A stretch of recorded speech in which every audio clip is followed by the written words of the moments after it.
سمجھنے کی توفیق عطا فرمائے اور اللہ پاک اپنی مدد اس ہمارے کام میں شامل حال فرمائے اور ہمارے لیے نجات کا سرخروئی کا ذریعہ بنائے۔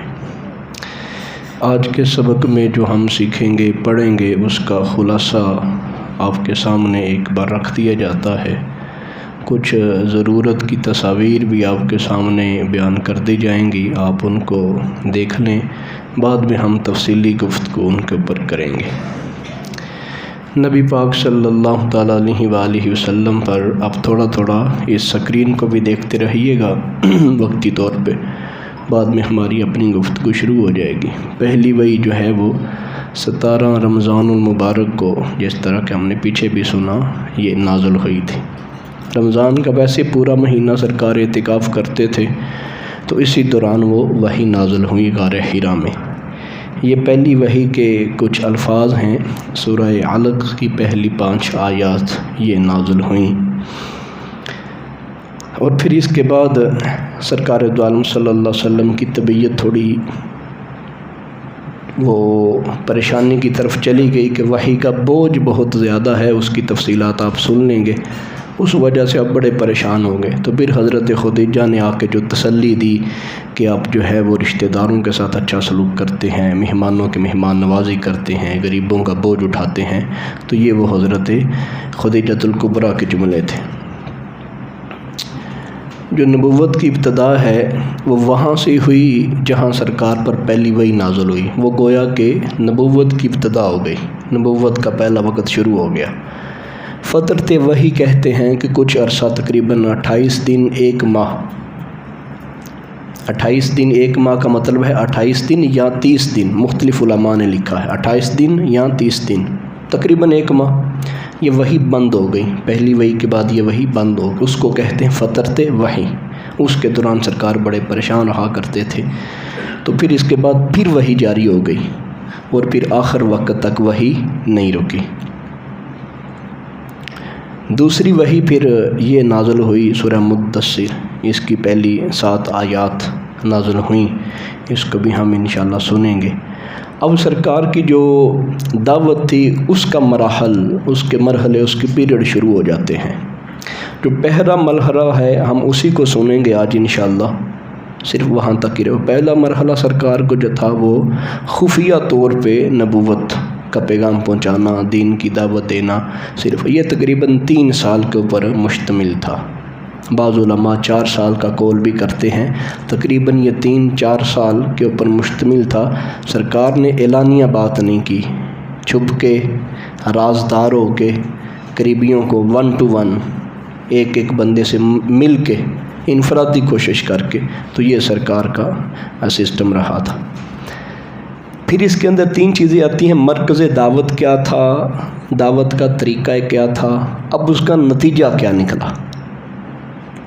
تو جو مرکز دعوت تھا وہ دار ارقم تھا، اس کی ابھی ہم تصویر دیکھیں گے، اور انتخاب کے اسباب کہ نبی پاک صلی اللہ علیہ وسلم نے مختلف چیزوں کو منتخب کر لیا تھا، فلان جگہ پہ، فلان جگہ پہ، فلان جگہ پہ، تو یہ دعوت کے مرکز تھے جہاں پہ دعوت ہوتی تھی۔ یعنی مین یہی آپ سمجھ لیں، لوگوں کے گھر جو بالکل قریبی ہیں ان کے، اور دار ارقم۔ دعوت کا سرکار کا طریقہ کیا تھا، انداز کیا تھا، یہ پہلی ٹرم ہم سمجھ رہے ہیں جو شروع ہوئی تھی خفیہ دعوت، تو اس میں انفرادی کوشش، انفراد نکلا ہے اکیلے سے، ایک ایک بندے سے، خفیہ طور پہ، یعنی بڑی سختی تھی اس چیز کی، تو اس لیے چھپ کے یہ دعوت رہی، ہر کسی کو پیغام نہیں دیا جاتا تھا، اور ہر جگہ پہ بھی نہیں دیا جاتا تھا۔ یہ پورا حرم شریف آپ کے سامنے ہے۔ اب یہاں سے ہم دیکھیں گے دار ارقم کہاں ہے۔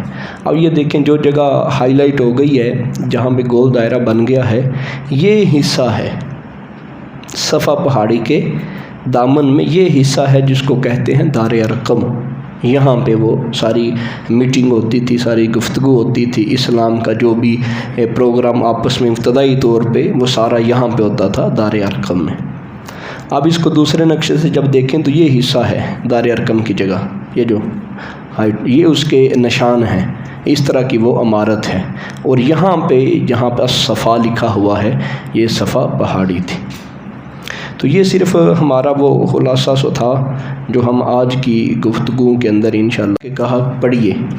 نبی پاک صلی اللہ تعالیٰ علیہ وآلہ وسلم نے فرمایا ما آنا بقاری، میں پڑھنے والا نہیں ہوں، میں قاری نہیں ہوں، میں تو کبھی کسی کے پاس بیٹھ کے پڑھا ہی نہیں ہے، میرا تو کوئی استاد ہی نہیں ہے۔ تو اس لیے نبی پاک صلی اللہ علیہ وسلم فرمایا میں تو پڑھتا نہیں، میں تو یہ کتابیں وغیرہ یہ چیزیں، میرا تو کوئی استاد نہیں ہے، تو میں نے تو کسی سے نہیں پڑھا ہے۔ انہوں نے پھر کہا پڑھیے پڑھیے، تیسری بار کہا تو انہوں نے اپنے ساتھ جس طرح ہم بغل گیر ہوتے ہیں، بغل گیر ہونے کے بعد پھر کہا اقرا بسم ربک الذی خلق، پہلی آیت پڑھیے اپنے رب کے نام سے پڑھیے جو بڑا ہی کریم ہے، جس نے پیدا کیا ہے اس رب کے نام سے پڑھیے۔ خلق الانسان من علق، جس نے جمے ہوئے خون سے انسان کو تخلیق کیا۔ اقرا وربک الاکرم، آپ پڑھیے، آپ کا رب بڑا کریم ہے۔ الذی علم بالقلم، جس نے قلم کے ذریعے علم سکھایا۔ علم الانسان ما لم یعلم، اور انسان کو وہ سکھایا جو وہ نہیں جانتا تھا۔ اب یہ جو لفظ تھے یہ پہلی وحی کے تھے، اب جیسے یہ لفظ نازل ہوئے سرکار دو عالم صلی اللہ علیہ وسلم کی طبیعت بڑی عجیب ہو گئی، بہت زیادہ سرکار کے اوپر بوجھ، بہت زیادہ ڈر، خوف۔ اور نبی پاک صلی اللہ تعالیٰ، یہ خوف کیوں تھا ہم آگے جا کے سنتے ہیں، آپ کو پتہ چلے گا کہ یہ خوف ہونا ہی چاہیے تھا۔ رسول پاک صلی اللہ تعالیٰ علیہ وآلہ وسلم اس خوف، پریشانی اور حزن، غم، ملال، علم کی صورت میں آئے اپنے گھر میں، اور آ کے بی بی پاک سے کہا زمیلونی زمیلونی زمیلونی، میرے اوپر چادر اڑا دو، چادر اڑا دو۔ لیٹ گئے، کہا میرے اوپر چادر دے دو۔ اور پھر کچھ وقت گزرا تو رسول پاک صلی اللہ تعالیٰ علیہ وآلہ وسلم نے حضرت خدیجۃ الکبریٰ کو ساری بات بیان کی کہ یہ چیزیں جو ہیں وہ میں نے دیکھی ہیں۔ تو حضرت خدیجۃ الکبریٰ رضی اللہ تعالیٰ عنہا جو ہیں وہ رسول پاک صلی اللہ تعالیٰ علیہ وآلہ وسلم کو اب تسلی دینے لگی ہیں۔ وہ کیا کہتی ہیں؟ آپ نے کہا کہ کلا واللہ ما یخزیک اللہ ابدا، اللہ پاک آپ کو کبھی پریشان نہیں کرے گا، اللہ پاک آپ کو کبھی دکھ نہیں دے گا، کبھی پریشانی نہیں دے گا۔ انکا لتصل الرحم، کیوں کہ آپ رحم دلی کرتے ہیں، آپ رشتے جوڑتے ہیں، رشتہ داروں کے ساتھ اچھا سلوک کرتے ہیں۔ وتحمل الکلہ، اور آپ غریبوں کا بوجھ اٹھاتے ہیں۔ وتکسب المعدوم، یہ جو لوگ کمائی نہیں کر سکتے، جن کا روزگار نہیں ہے، آپ ان کو کمائی کر کے دیتے ہیں، ان کے کھانے پانی کا ذریعہ بنتے ہیں، ان کی مدد کا ذریعہ بنتے ہیں۔ وتقری الضیف، اور آپ مہمان کی مہمان نوازی کرتے ہیں۔ وتعین علی نوائب الحق، ہر صحیح کام کرنے والے بندے کو جب مدد کی ضرورت ہوتی ہے تو آپ مدد کرتے ہیں، اس لیے اللہ کبھی آپ کو تنہا نہیں چھوڑے گا، تو آپ نے پریشان نہیں ہونا۔ یہ تسلی دے دی۔ تو یہ بات یہاں پہ روکیں، اور اس بات کو ہم سنتے ہیں کہ یہ جو رسول پاک صلی اللہ تعالیٰ علیہ وآلہ وسلم نے فرمایا تھا ما انا بقاری، یہ کیا معاملہ تھا؟ علامہ طیبی رحمۃ اللہ تعالیٰ علیہ بہت بڑے بزرگ گزرے ہیں، یہ 743 کے اندر ان کا انتقال ہوا، 743 ہجری میں۔ یہ جو حدیث کی بہت بڑی کتاب ہے مشکات شریف، یہ انہی کے کہنے پہ لکھی گئی، اور لکھنے والے ان کے شاگرد ہیں، اور انہوں نے بہت بڑی تعریف کی۔ کہا کہ علامہ طبی کے بارے میں کہا یہ مفسرین کے بادشاہ ہیں، محققین کے امام ہیں، دین و ملت کی عزت اور سربلندی ہیں، مسلمانوں پر اللہ کی حجت ہیں۔ یہ علامہ طبی فرماتے ہیں کہ رسول پاک صلی اللہ تعالیٰ علیہ وآلہ وسلم کو یہ جو پہلا پیغام آیا تھا، تو جب جبریل امین نے کہا کہ آپ اللہ کے نام سے پڑھیے، اس کا مطلب یہ تھا کہ علم کے دو طریقے ہوتے ہیں، ایک قلم کے ذریعے ہوتا ہے، ایک استاد کے ذریعے ہوتا ہے جس کو علم کتابی کہہ دیا جاتا ہے، علم قلمی کہہ دیا جاتا ہے، اور ایک وہ علم ہے جو فقط اللہ کے فضل سے ملتا ہے، اس کو علم لدنی کہتے ہیں، وہ پڑھنے سے نہیں آتا۔ تو آپ کہہ رہے ہیں کہ ما انا بقاری، میں پڑھا ہوا نہیں ہوں، میرا کوئی استاد نہیں ہے۔ اگر آپ کا کوئی استاد نہیں ہے تو آپ کیوں پریشان ہوتے ہیں؟ اللہ نے بغیر استاد کے آپ کو علم دے دیا ہے، آپ پڑھیے۔ تو رسول پاک صلی اللہ تعالیٰ علیہ وآلہ وسلم نے باقاعدہ پڑھا بھی اور اس کو یاد بھی کر لیا۔ اب روایات میں آتا ہے سلیمان تیمی بہت بڑے مورخ گزرے ہیں، موسیٰ بن عقبہ، انہوں نے اپنی کتاب المغازی کے اندر نقل کیا، اور خصائص کبریٰ کے اندر بھی یہ بات موجود ہے کہ حضرت خدیجہ پہلے نمبر پہ جو ہے وہ عداس نامی ایک بہت بڑا نصرانی عالم تھا، اس کے پاس لے گئی۔ یہ بعد میں مسلمان ہو گئے تھے عداس۔ یہ حضرت شعیب کے شہر نینوا کا رہنے والا تھا، اس کے پاس لے گئیں، اور اس نے جبریل کا آنا حضرت خدیجہ الکبریٰ نے بتایا کہ اس طرح جبریل امین آئے ہیں۔ تو اب جب جبریل کا نام سنا تو اس نے کہا قدوس قدوس، سبحان اللہ سبحان اللہ۔ اس کا کام کیا ہے؟ بت پرستوں کی بستی میں وہ تو حضرت موسیٰ حضرت عیسیٰ پہ نازل ہوتا تھا، اور وہ تو اللہ اور بندوں کے درمیان ایک رابطہ اور لنک پیدا کرتا ہے، وہ جبریل ہے، وہ ان کے اوپر نازل ہوا ہے۔ پھر اس طرح کی اور باتیں انہوں نے کی۔ ان مرخین نے اس بات کو بھی لکھا، سیرت نگاروں نے، کہ ورقہ بن نوفل کے پاس جانے سے پہلے عداس کے پاس گئے۔ اور پھر بعض روایات میں یہ بھی ہے کہ وہ جو راہب ملا تھا بحیرہ راہب ملک شام کے سفر میں، حضرت خدیجہ الکبریٰ وہاں پر بھی رسول پاک صلی اللہ علیہ وسلم کو لے کے گئیں، اور جبریل کے بارے میں اس نے بھی وہی باتیں کی جو عداس نے کی تھی۔ اب اس کے بعد حضرت خدیجہ الکبریٰ اپنے چچا زاد بھائی ورقہ بن نوفل کے پاس لے کے جاتے ہیں، جس کا واضح ہماری بخاری مسلم کی کتابوں کے اندر، معتبر کتابوں کے اندر ذکر ہے، جس کا کوئی انکار کوئی نہیں کرتا۔ آپ زمانہ جاہلیت میں نصرانی مذہب کو قبول کر لیا تھا، عربی انہیں لکھنا آتی تھی، انجیل کو عبرانی زبان سے انجیل کو عربی کے اندر منتقل کرتے تھے، نابینا ہو گئے تھے۔ تو کہا ان کی بات تو ذرا سنیے، آپ کا بھتیجا کیا کہتا ہے۔ رسول پاک صلی اللہ تعالیٰ علیہ وآلہ وسلم نے جب ان کی بات سنی، رسول پاک صلی اللہ علیہ وسلم کی بات سنی، تو کہا یہ تو وہی ناموس ہے جسے اللہ نے موسیٰ پہ نازل کیا تھا۔ ناموس کا معنی یعنی جبریل امین، جسے اللہ نے نازل کیا تھا حضرت موسیٰ پہ۔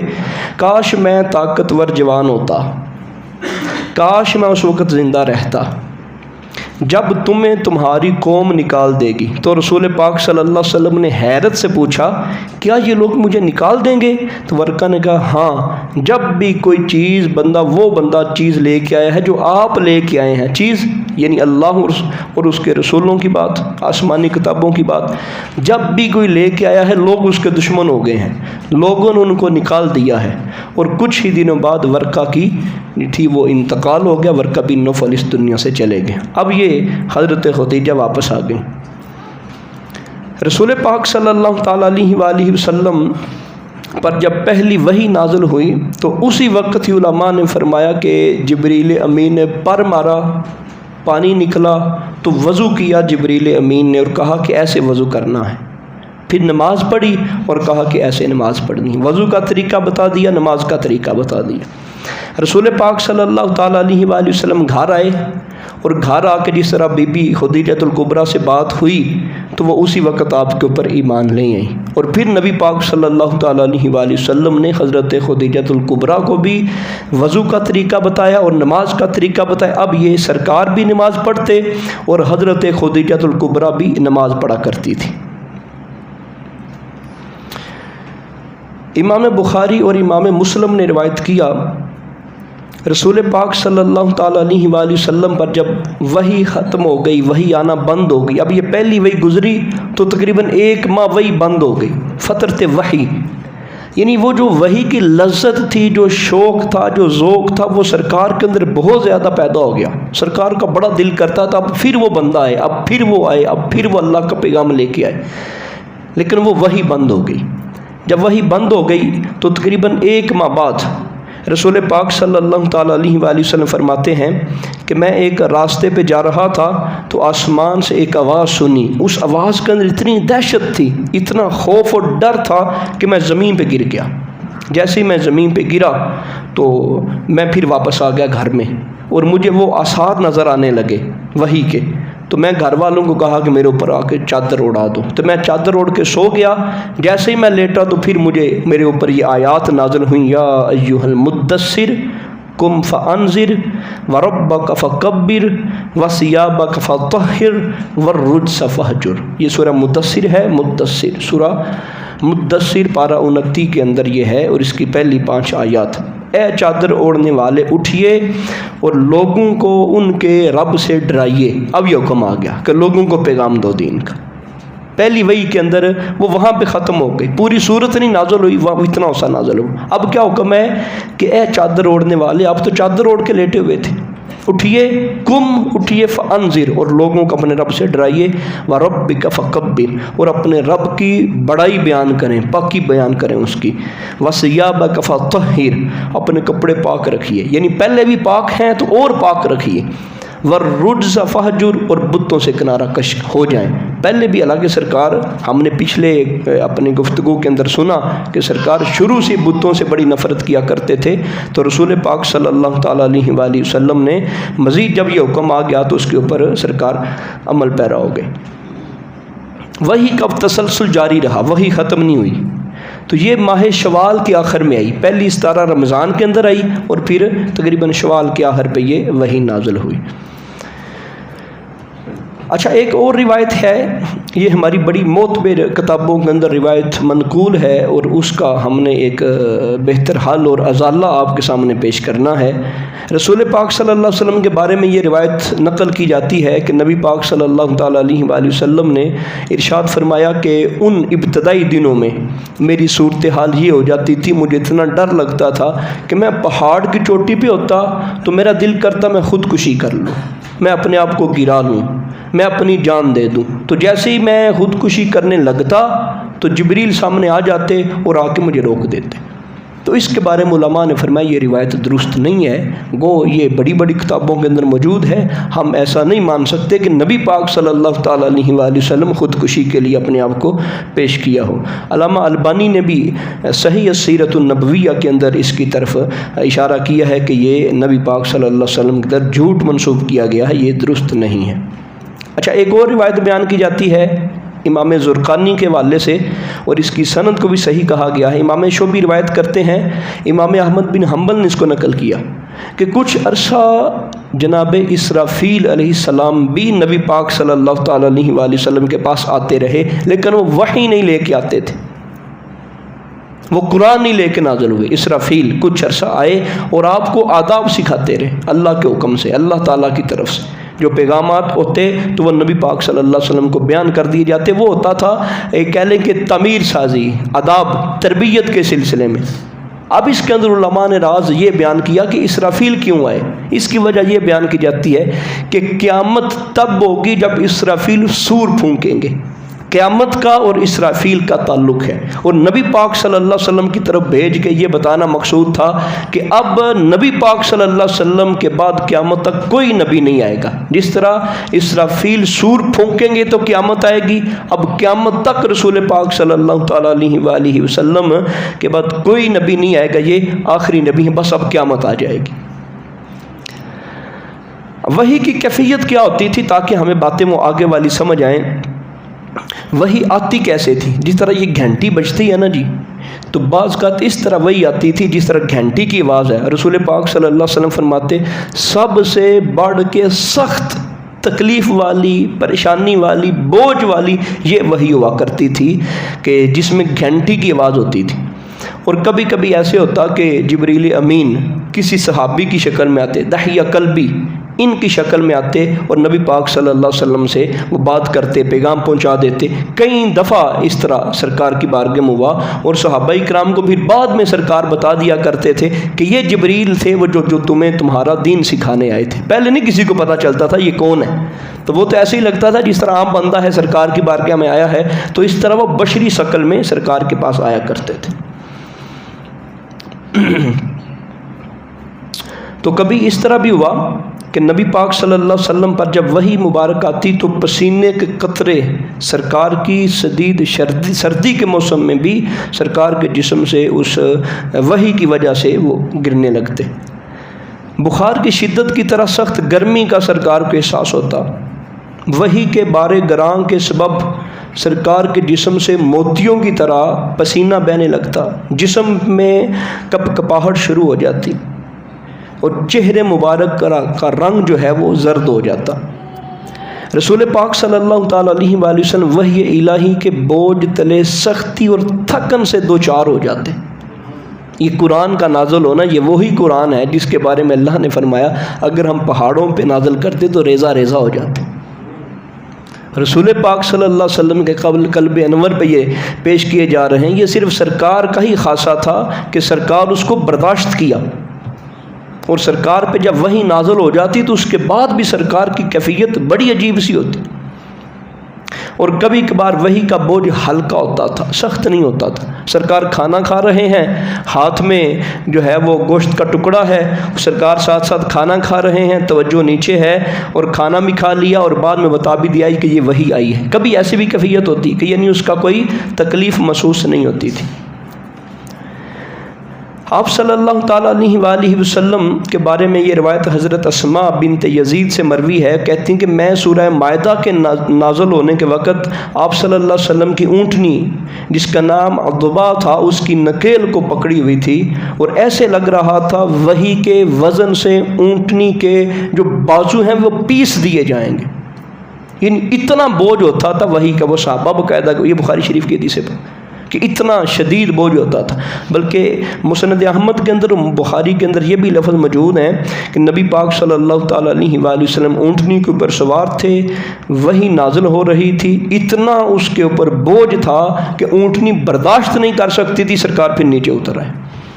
یعنی یہ اندازہ لگا لیں اونٹ کتنا بوجھ اٹھا لیتا ہے، اونٹ برداشت نہیں کر رہا، نبی پاک صلی اللہ تعالیٰ علیہ وآلہ وسلم برداشت کر رہے ہیں۔ معلوم ہوا کہ رسول پاک صلی اللہ علیہ وسلم کی جو طاقت تھی، جو برداشت تھی، جو قوت تھی، وہ ہر چیز سے بڑھ کے تھی۔ حالانکہ یہ سمجھا جاتا ہے اونٹ سے بڑا طاقتور جانور کوئی نہیں، بوجھ اٹھانے والا، وزن اٹھانے والا کوئی نہیں۔ اور حضرت اسماء کہتی ہیں کہ مجھے لگ رہا تھا اس کے جو پاؤں ہیں وہ بالکل پیس دیے جائیں گے، اتنا بوجھ سے وہ دب رہے ہیں پاؤں۔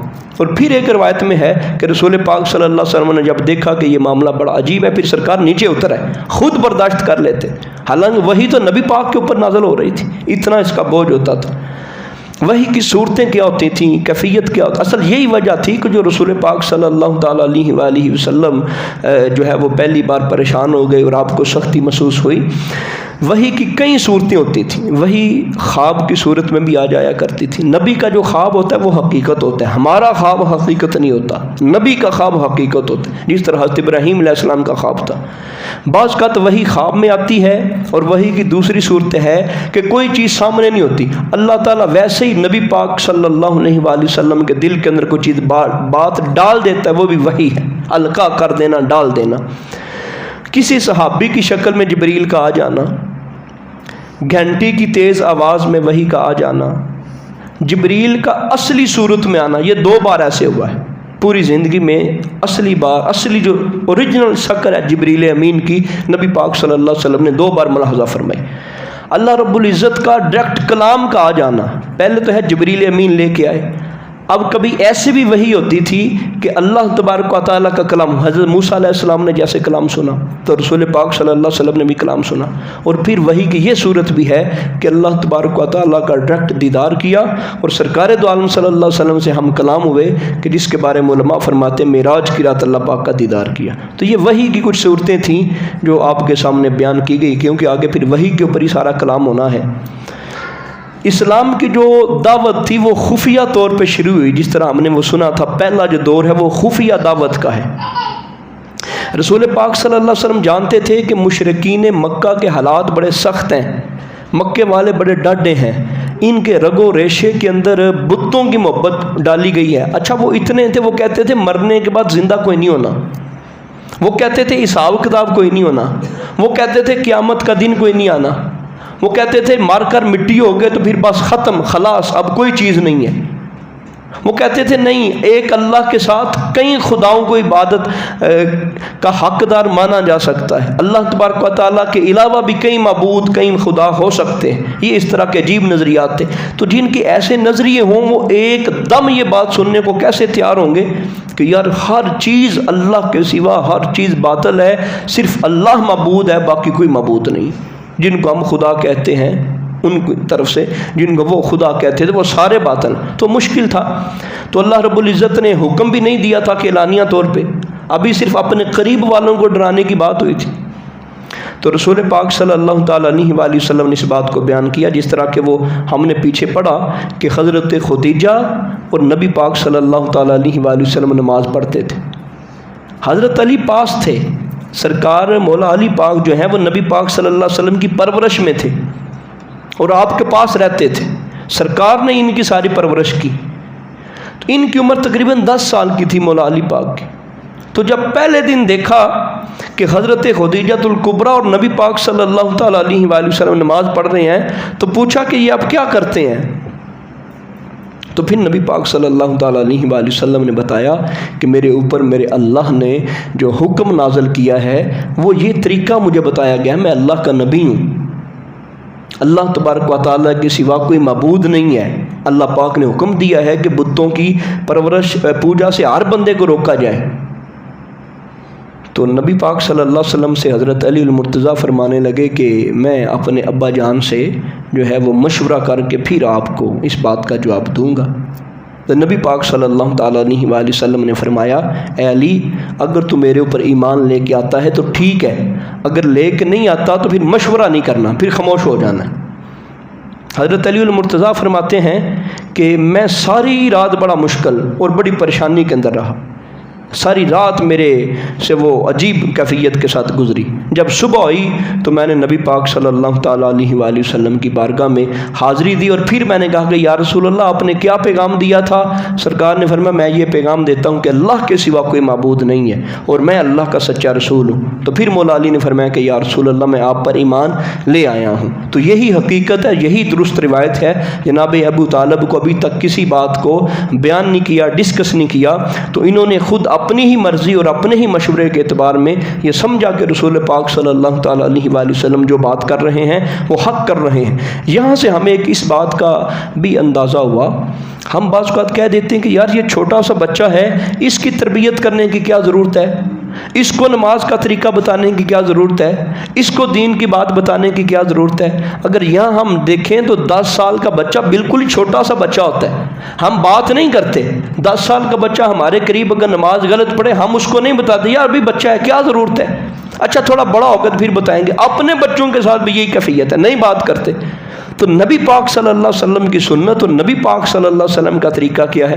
10 سال کی عمر ہے حضرت علی پاک کی، 10 سال کی، تو اسی وقت کہا کہ نہیں آپ ایمان لے آؤ، یہ میری دعوت ہے، اس کو قبول کر لو۔ تو معلوم ہوا کہ چھوٹے بچوں کی بھی تربیت ہونی چاہیے، ان کو بھی دین کی بات بتانی چاہیے، ان کو بھی راہ راست کے اوپر لے کر آنا چاہیے۔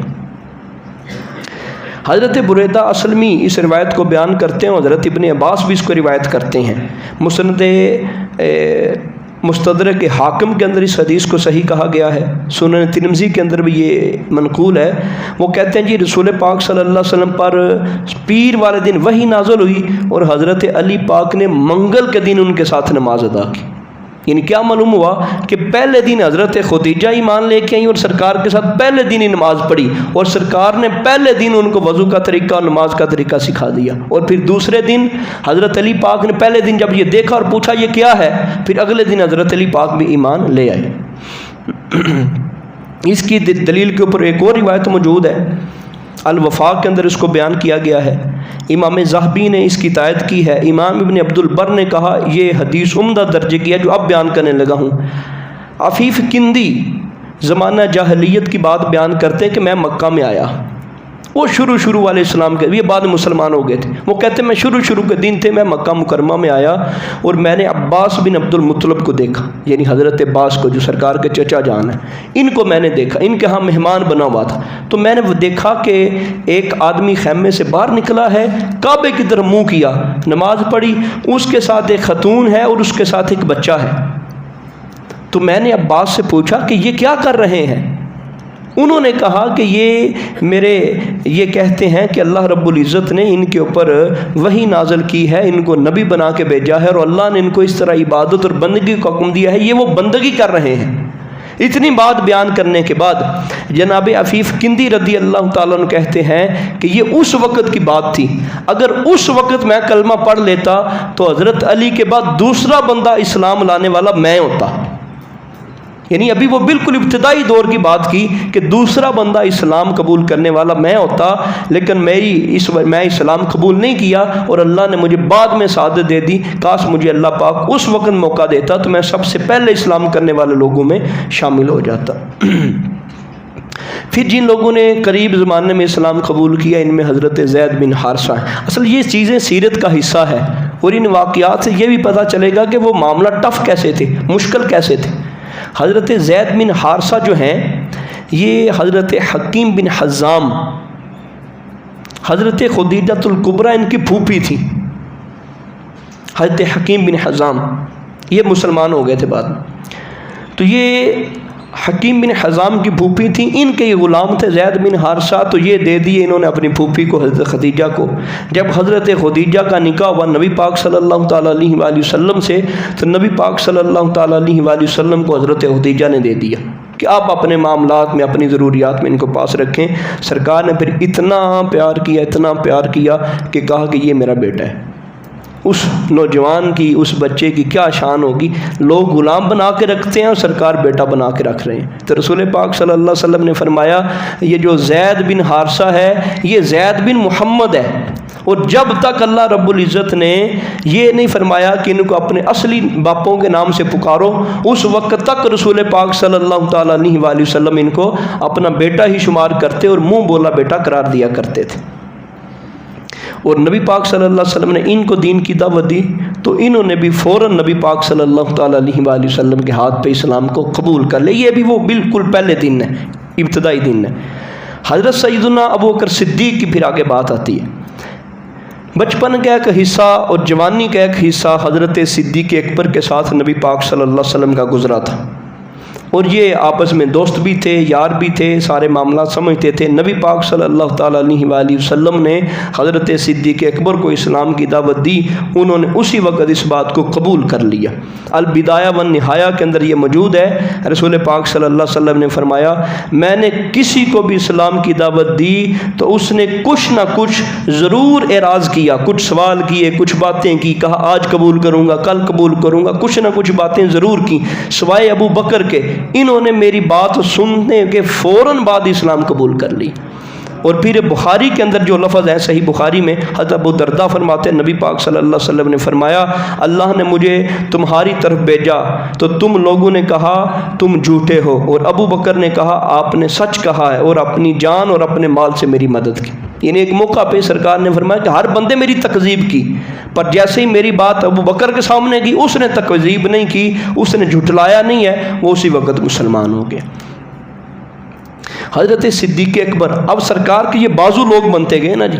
مولا علی کی عمر بھی تھوڑی تھی، 10 سال کی عمر تھی، حضرت زید کی عمر بھی تھوڑی تھی، اور اب یہ جو مین بندے تھے وہ صدیق اکبر ہی تھے۔ اب انہوں نے بھی آگے دین کا کام کرنا شروع کر دیا، دین کی بات کو پھیلانا شروع کر دیا۔ اب ان کو جو سمجھ آتا تھا، ان کے جو دوست تھے، جو یار احباب تھے، جہاں آنا جانا تھا، کیونکہ ابھی حکم یہ تھا کہ خفیہ طریقے سے اسلام کا پیغام پہنچانا ہے، تو ان کی دعوت سے حضرت زبیر بن عوام، حضرت عثمان بن عفان، طلحہ بن عبید اللہ، سعد بن ابی وقاص اور عبد الرحمن بن عوف، یہ جو لوگ ہیں وہ ابتدائی دور میں حضرت صدیق اکبر کی کوشش سے اسلام میں آ گئے۔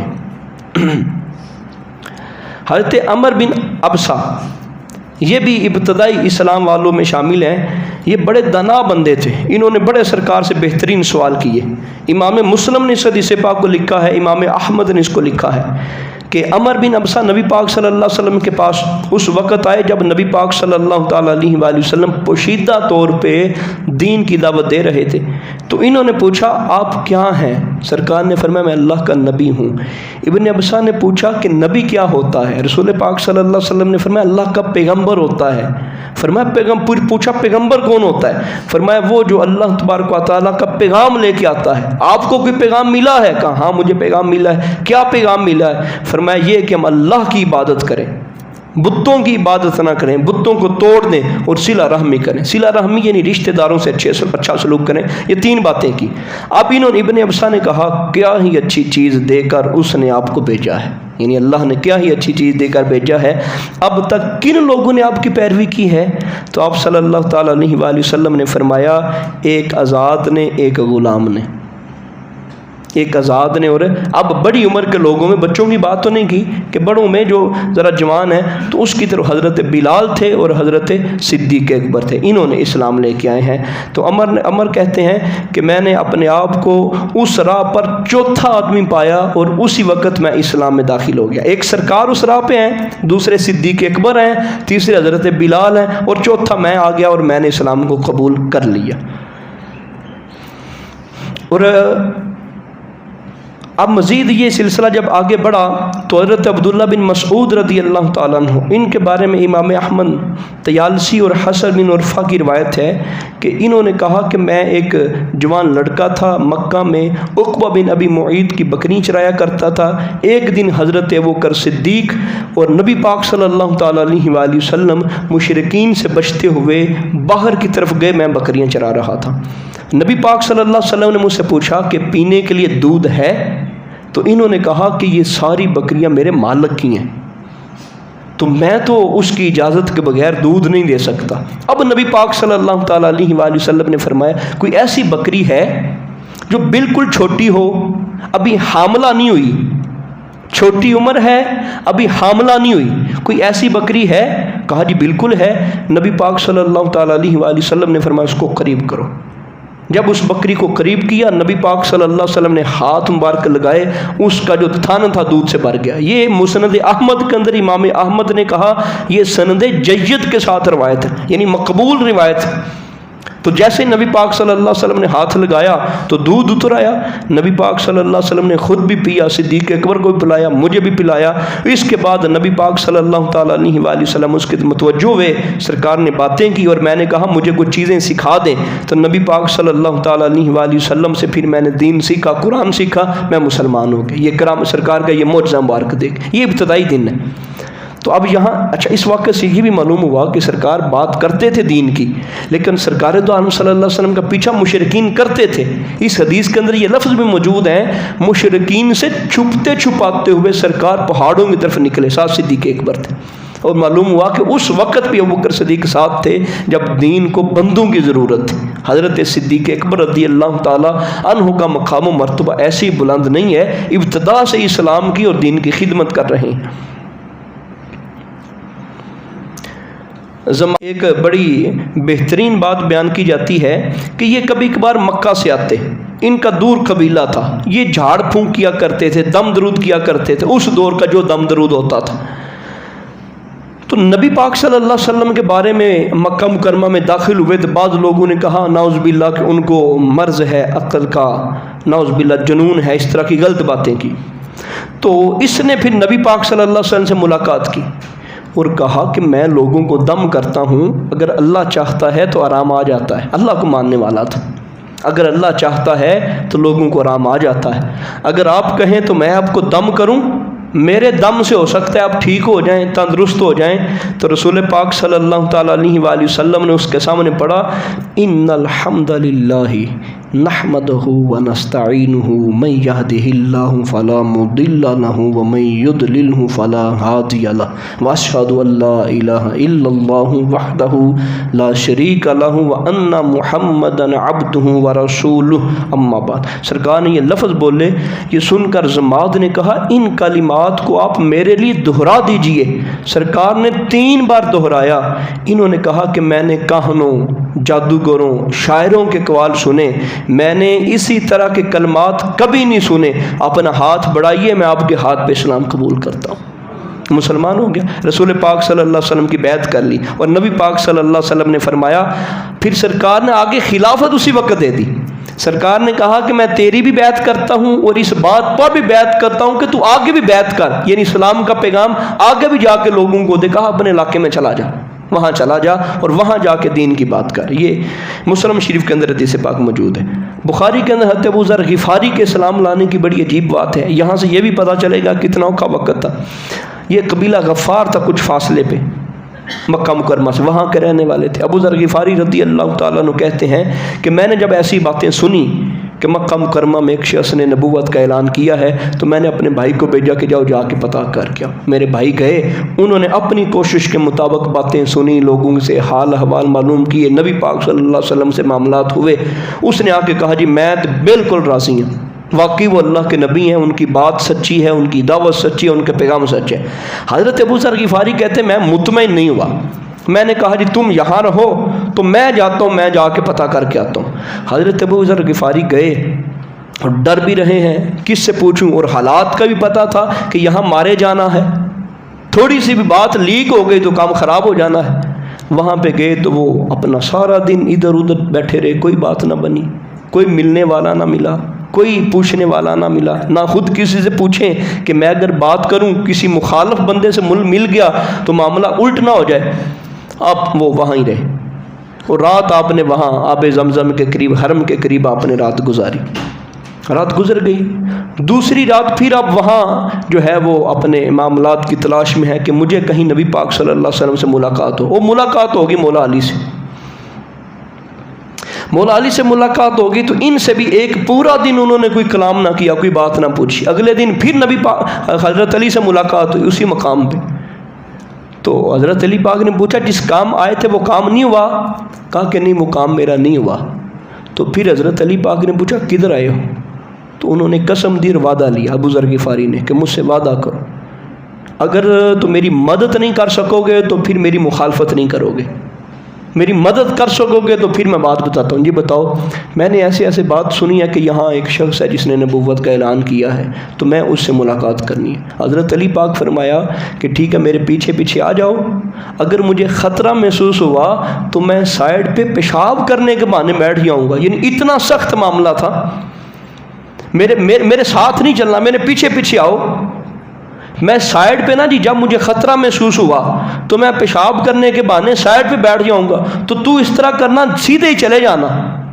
اگر خطرہ محسوس ہوا تو میں یہ حالت کروں، یہ کام کروں گا، تو پھر رک نہ جانا، کسی کو نہیں بتانا میں ان کے ساتھ ہوں۔ لیکن کرتے کرتے بھی نبی پاک صلی اللہ علیہ وسلم کے پاس پہنچ گئے۔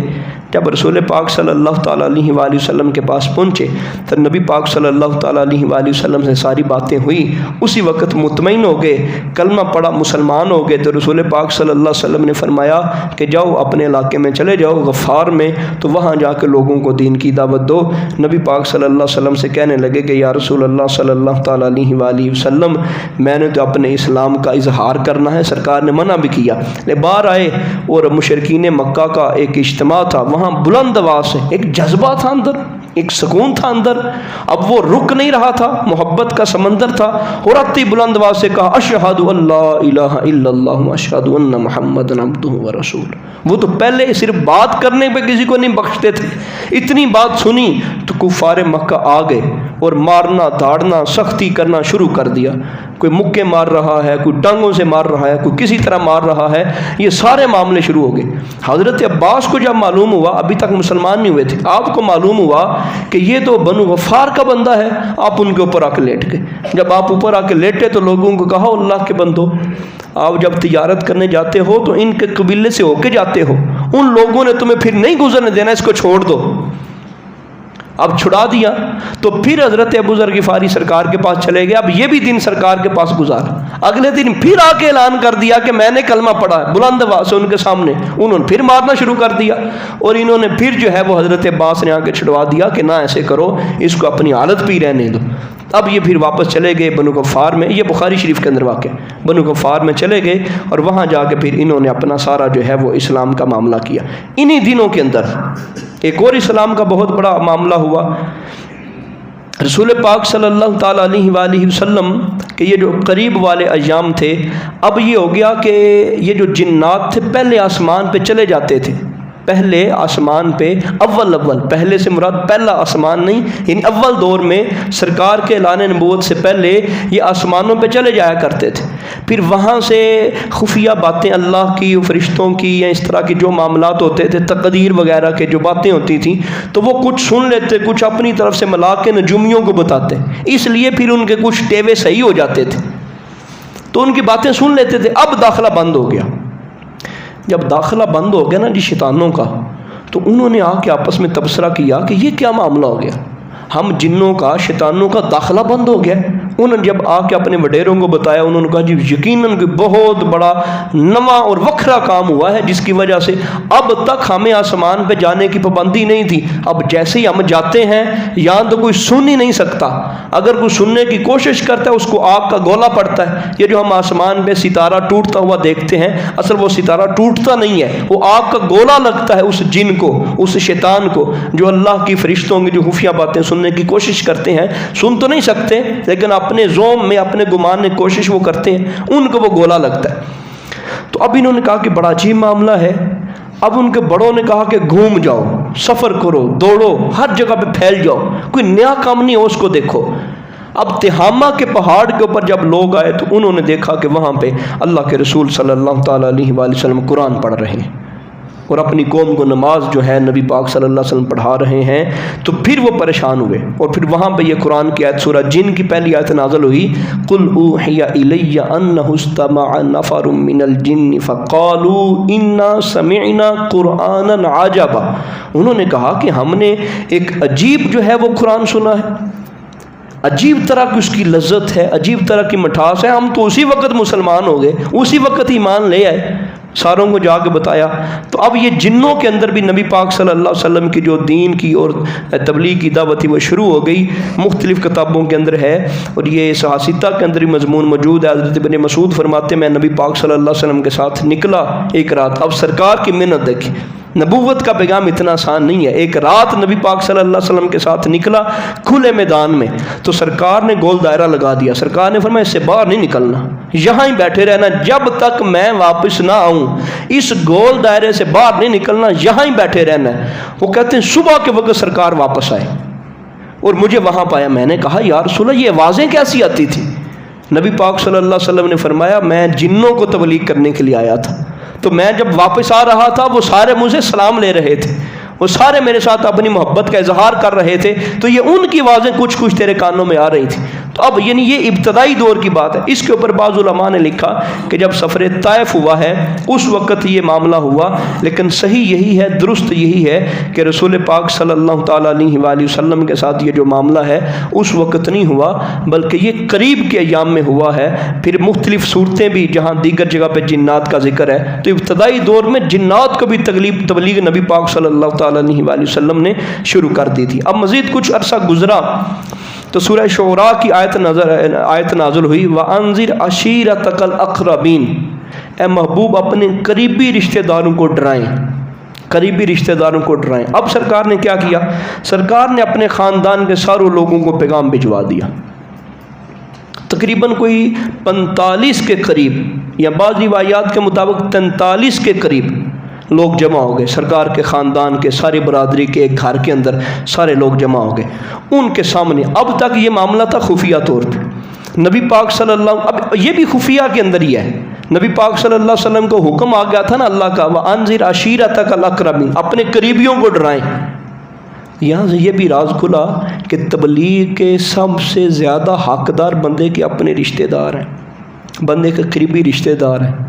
ہمارے اوپر جو بھی دین کا حصہ ہمیں سمجھ آتا ہے، ہمیں سب سے پہلے چاہیے اپنی ماں کو بتائیں، اپنے باپ کو بتائیں، اپنے بچوں کو بتائیں، اپنی بہنوں کو بتائیں، اپنے بھائیوں کو بتائیں کہ یہ دین کی بات ہم نے سیکھی ہے، یہ دین ہم نے سنا ہے۔ اب رسول پاک صلی اللہ علیہ وسلم نے ساروں کو جمع کیا اور نبی پاک صلی اللہ تعالیٰ علیہ وآلہ وسلم نے ان کے سامنے بات رکھی کہ میں اللہ کا نبی ہوں، میرے بارے میں تم ہر چیز جانتے ہو، میری جوانی آپ کے سامنے گزری، میرا ایک ایک دن آپ کے سامنے گزرا ہے، میں جھوٹ نہیں بولتا، میرے اللہ نے اپنا نبی بنا کے مجھے بھیجا ہے اور حکم دیا ہے کہ بتوں کی پوجا نہیں کرنی، بتوں کو توڑنا ہے اور ایک اللہ کو ماننا ہے، اور میں اللہ تبارک و تعالیٰ کا محبوب ہوں، میں اللہ تبارک و تعالیٰ کی طرف سے رسول ہوں۔ اب سارے خاندان والے تو بیٹھے ہوئے تھے، اپنی اپنی انہوں نے رائے پیش کی، اپنی اپنی انہوں نے باتیں کی، اس کے اوپر انہوں نے اس چیز کا بھی معاملہ کیا کہ آپ اس چیز سے باز آ جائیں، یہ معاملہ اگر آپ بیان کریں گے تو باہر والے لوگ جو ہیں وہ ہم سے لڑیں گے، ہم ان سے لڑ نہیں سکیں گے، مقابلہ نہیں کر سکیں گے۔ ابو جہل یہاں سے بدتمیزی کے ساتھ بولا اور نبی پاک صلی اللہ تعالیٰ علیہ وآلہ وسلم کے لیے سخت جملے بولے، کیا آپ نے اس لیے جمع کیا تھا؟ اور آگے بھی کوئی اول فول اپنی زبان سے بولا تو پھر یہ سورہ مبارک نازل ہوئی، تبت یدا ابی لہب وتب ما اغنی عنہ مالہ ما کسب سیصلی نارا ذات لہب وامرأتہ حمالۃ الحطب۔ فرمایا کہ ابو لہب تیرے دونوں ہاتھ ٹوٹ جائیں، تو تباہ ہو گیا، تیری اولاد نے، تیرے مال نے تجھے کوئی فائدہ نہ دیا۔ اسی طرح جو تیری بیوی ہے، ابو لہب کی بیوی ہے، اس کے بارے میں فرمایا کہ وہ اپنے گلے کے اندر جو ہے وہ مونج کا رسہ جو ہے وہ لیے ہوئے ہے، اس کے سلسلے میں بھی اس کی تباہی کی بات کی۔ اب یہ دونوں نبی پاک صلی اللہ تعالیٰ علیہ وآلہ وسلم کے خلاف ہو گئے، مجلس برخاست ہو گئی، اور نبی پاک صلی اللہ تعالیٰ علیہ وآلہ وسلم کی جو شہزادیاں تھیں ان کا جو نکاح تھا وہ ہو گیا تھا اس کے دونوں بیٹوں عتبہ اور عتیبہ سے، ابھی رخصتی نہیں ہوئی تھی۔ تو اس نے جا کے کہا کہ جو ہے وہ میرے بارے میں اس طرح اس کا کلام کرتا ہے، لوگوں کو بتاتا ہے، تو ان کو طلاق دے دو۔ تو پھر ان دونوں بیٹوں نے نبی پاک صلی اللہ تعالیٰ علیہ وآلہ وسلم کی شہزادیوں کو طلاق دے دی، اور پھر نبی پاک صلی اللہ تعالیٰ علیہ وآلہ وسلم نے کچھ عرصہ بعد حضرت عثمان غنی کے ساتھ جو ہے پھر ان کا نکاح کر دیا تھا۔ ان بیٹوں میں سے ایک جو بیٹا تھا عتیبہ، اس نے بڑی بدتمیزی کی، اور اس نے نبی پاک صلی اللہ علیہ وسلم پر دست درازی بھی کی، ہاتھ اٹھانے کی کوشش بھی کی، سرکار کی قمیض مبارک کو پھاڑ دیا۔ نبی پاک صلی اللہ تعالیٰ علیہ وآلہ وسلم نے پھر اللہ تبارک و تعالیٰ کی بارگاہ میں دعا کی کہ یا اللہ اپنے کتوں میں سے کوئی کتا اس کے اوپر مسلط فرما۔ تو وہ ایسے ہی ہوا کہ ایک جگہ پہ وہ گئے تو اس کو ایک شیر نے، یہ کافی عرصہ بعد کی پھر بات تھی، تو پھر ایک شیر نے اس کو چیر پھاڑ دیا۔ رسول پاک صلی اللہ علیہ وسلم کی باتیں ہو بہو پوری ہو گئیں۔ اس واقعے سے پہلے بھی ایک بار ایسا علماء نے لکھا کہ اپنے خاندان والوں کو اکٹھا کیا۔ اب یہ اکٹھا کیا ہے تو ابو جہل، سرکار نے کوئی بات نہیں کی، ابو جہل نے باتیں کرنا شروع کر دی، وہ مجلس اسی طرح برخاست ہو گئی۔ اب یہ دوسری بار جمع کیا گیا تھا، اور تب یہ معاملہ ہوا، اور نبی پاک صلی اللہ تعالیٰ علیہ وآلہ وسلم نے اب اس کے بعد جو دعوت کا کام تھا وہ اعلانیہ طور پہ دعوت کرنا، پیغام دینا شروع کر دیا۔